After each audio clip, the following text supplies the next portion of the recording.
I think Perfect. it's Yeah. definitely a big mindset shift, Mm. um, for the team to understand that the billings team role isn't just to fix their problems after they happen, right? It's to support that prevention so it doesn't happen.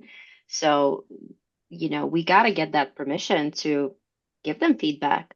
If we constantly see recurring denials tied to missing clinical information, if you are a biller on this webinar, don't just quietly fix those issues. You got to share with your clinical team in a helpful way, right?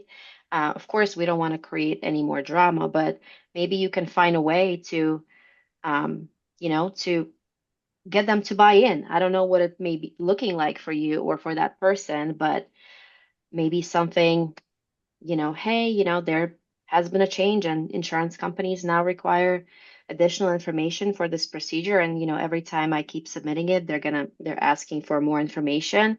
But, I really want to make sure that this patient gets the benefit. And, sometimes with the clinicians, you have to tell them it from the patient's perspective. They don't necessarily care that, if you're a biller, that you're tired of resubmitting information multiple times. They more care about the patient and that, they want to make sure that the patient gets their benefit. So maybe you can get that buy-in from that side and, just say, hey, do you mind if we work together and add these extra line items to your clinical note template so we don't ever have to worry about it again?